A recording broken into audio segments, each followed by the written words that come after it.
Saudara, seorang nenek di Kabupaten Sinjai, Sulawesi Selatan bertahan hidup dalam kondisi yang memprihatinkan. Selama bertahun-tahun, sang nenek tinggal sendiri di sebuah gubuk karena didera lumpuh. Gubuk seluas 2 kali 2 meter yang berada dekat dengan tempat penyimpanan pakan ternak menjadi tempat tinggal nenek Halimah sejak 5 tahun silam. Selain berlantai bambu dan berdinding kayu lapuk, gubuk ini juga tidak dilengkapi dengan listrik untuk penerangan di waktu malam. Untuk malam sehari-hari, nenek Halimah yang tinggal seorang diri hanya berharap dari uluran tangan kerabat dan tetangganya.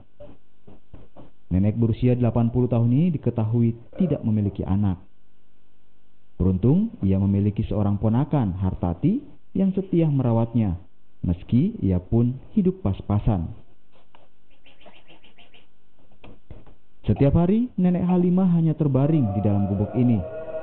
Bahkan untuk duduk saja, dirinya tak mampu karena diderah lumpuh. Ini baring terus begitu? Ya, baring terus, Pak. Nggak bisa duduk juga? Nggak bisa duduk juga. Sakit apa, Bu? Itu katanya lumpuh katanya itu, Pak. Oh, lumpuh. Iya. Berapa usianya?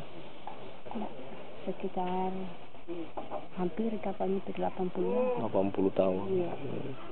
Nggak ada anaknya ini? Iya, nggak ada, Pak. Nggak ada. Sudah berapa tahun tinggal di situ? 5 tahun, Pak. Dengan kondisi begitu? Iya, dengan kondisi sendiri begitu, Bu? Sendiri begitu, Pak. Nggak ada listrik juga di situ? Iya, pernah dulu ada, Pak, tapi sekarang tidak ada.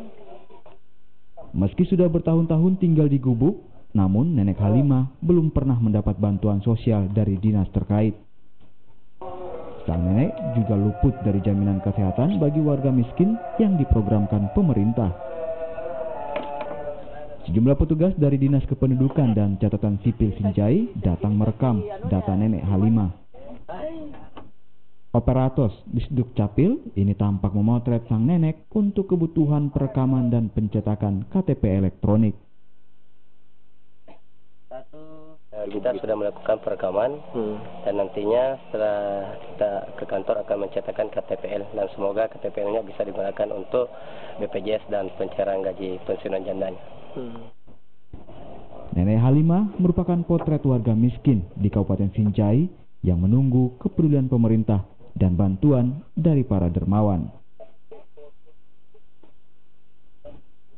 Muhammad Sali, Kompas TV, Sinjai, Sulawesi Selatan.